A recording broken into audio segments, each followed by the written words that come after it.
yeah, Merino has become such a really integral, important player for Arsenal. And I think you can clearly see he's disappointed in the fact that they know they can perform better. However, he's been really reasonable in the way he's analysing that game. I think they kind of expected to get a point going into this. But look, I just think they needed to pick up the intensity if they were ever going to actually create more chances. And I think that was the thing. I didn't think they created as many clear-cut chances as they normally do. So I think it was a really different game for Arsenal tonight. Have you been surprised by Merino's goal output and sort of how much of an attacking threat he is for Arsenal? Yeah, it surprised me. It really did, because I don't see him as that player. I really didn't. When he came to the club, I felt he was more of a player that would be controlling in a deeper role. And I think it's like what Mikel's done to Kai Havertz, who we don't see too often, kind of developed into a different player.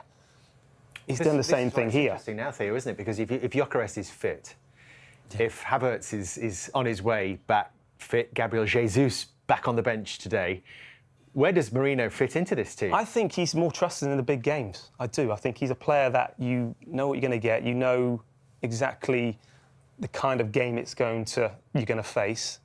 And he's got so much more experience in these games. I think Gyökeres will be more an impact player in the big games. Yeah. I do. I really do see that now. I just think he trusts him a lot more. And I think Gyökeres will probably do him a lot of good just to visually watch on the outside. Yeah, if he wanted to play, I understand that. However, I think he'll learn a lot from what Marino does and try and change his game a little bit. So you think he would be starting Marino ahead of Gyökeres? I can see that happening a lot more often than, yeah. You agree? No. I don't know. I don't, because they've been crying out for a striker. Yeah. So, I think Merino brings that stability in there. He brings that extra defensive body, almost like a false nine. But they've been searching for that goal scorer, man. That's why they spent that money. You need to have that brother on the pitch. If he's fit and firing, you got to have him out there, because I do agree with you that Merino gives them a different kind of problem for the opposition. But you need your big hitters out there, man. And Gyökeres was bought to provide goals in big moments. That's what he was there for. That's why I was saying he's fuming with timber. So what if Havertz is fit then? Who's starting then? That's Arteta's job, isn't it? But they're very different, aren't they? They're very different types. Yeah. I suppose if you want to put them in a box, Havertz is probably a little bit more. Well, there you go. Merino-like. That for me, that's the beauty of Arsenal squad.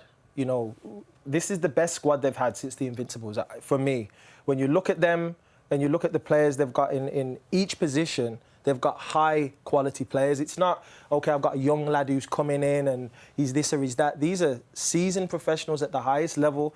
We're talking about Merino, who was at the Euros with Spain. Then you've got Havertz, who's won the Champions League at the club, and you've got Gyökeres, who's won the Golden Shoe last year. So these are the guys who are vying for one spot. Then you've got the wingers, the amount of options they've got there. I think all in all, when you analyse Arsenal now, they have acquired themselves an amazing squad that can challenge on all fronts.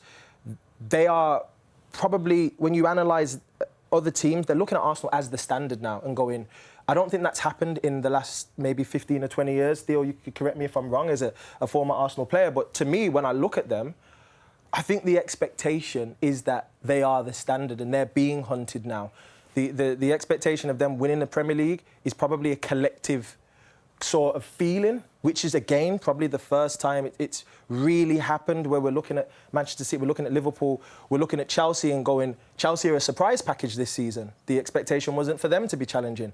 So I think looking at Arsenal, they are in perfect prime position with all of the changes. We talked about Gabriel and Saliba today. The two centre-halves come in, they do well. So there really is no excuses in regards to Arsenal's capabilities this year. Now it's time for them to deliver, but it will be a similar thing now or next year. Would you swap this squad for anyone else's? No, I just wouldn't. I think Chelsea, I'm trying to mould like Arsenal a couple of years ago. I feel like they're in that process.